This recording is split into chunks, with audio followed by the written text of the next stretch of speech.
I'm sorry, but this ain't no V5. Holy hell, there's no way that's a V5. V3 Drop at the gym name best. so I can go to feel good about If myself. that's a V5, I'm black. This route looks fun. I'm not black. Be to I've your only best. ever climbed one V5, but that is not a V5 at all.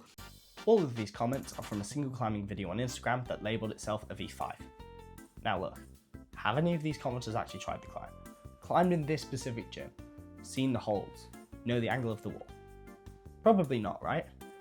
Now, obviously a lot of these comments are just rude and straight up mean, but here's the thing. We've all been there. I've looked at climbs online and thought, well, that looks easy. If only my gym gave out grades like that, I'd be flashing V10s every week.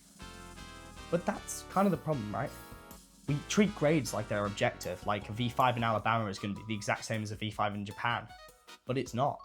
Grades are a guideline, an indicator of how hard a climb is compared to something else inside that specific gym. And it should not be treated as a universal comparison of skill. Anything else aside of that notion is just, well, irresponsible. But don't just take my word for it. A V15 climber literally said the same thing as me. But I'll show you that in a minute. First, I wanted to run a little experiment of my own. I decided I would pick two climbs, both labelled V5, one at Crux climbing in Hong Kong and the other at social climbing in the UK. I spent a lot of time in both these gyms. I know the setting style, I know the holds, I know the walls. So this isn't a case of getting used to a new gym. Just two gyms, same grade, let's see how they compare. As a spoiler, I spent about 14 hours at one of these gyms and never finished the climb. And at the other, I sent a handful of V5s and a handful of attempts. So maybe grades are stupid. Right, let's do the Hong Kong climbing gym first. Here's the whole climb. Oh, no, never mind, no. This is the whole climb. Wait, how many moves is that? 1, 2, 3, 4, 6, 12 moves. Okay, that's chill. Anyway, you start off on this 20mm crimp by throwing a heel out to the left like this. You then match your hands and come down to the right onto this block crimp. That's also 20mm because of course it is. Anyway, look, this looks like this.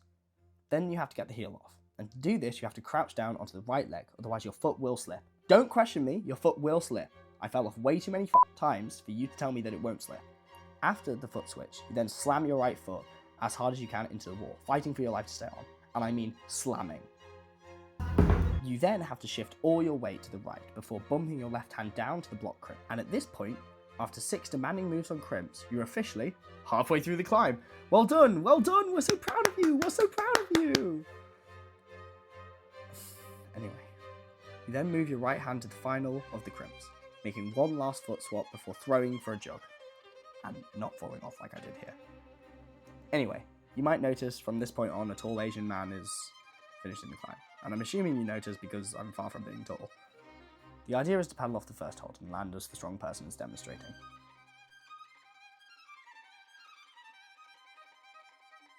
Anyway, here's my best attempt at this. And you might as well type a comment about how I didn't try hard enough. Well, I did. I spent 152 attempts over about 7 days. Each attempt, I rested for a full 5 minutes before trying again. I timed all my breaks so that I had the best chance of finishing this climb.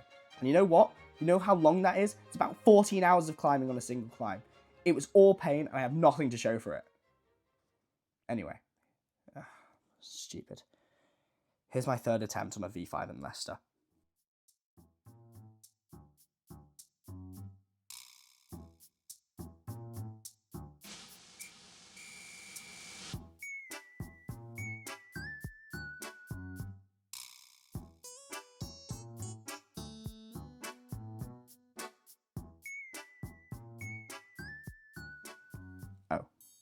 Oh, okay, that might have been a fluke.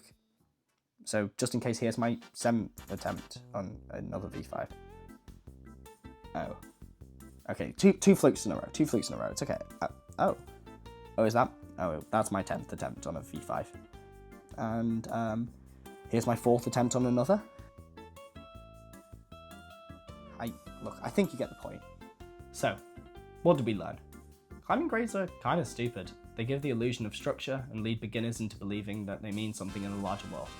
They're chaotic, they're inconsistent, and they depend on where you are in the world. In one gym, I was a broken man after about 14 hours. In the other, I'm ticking off E5s. And that's exactly why you can't use grades to compare yourself. Not to other people online, and not to anyone else that climbs in another gym.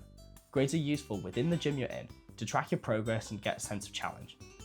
But beyond that, they're just numbers.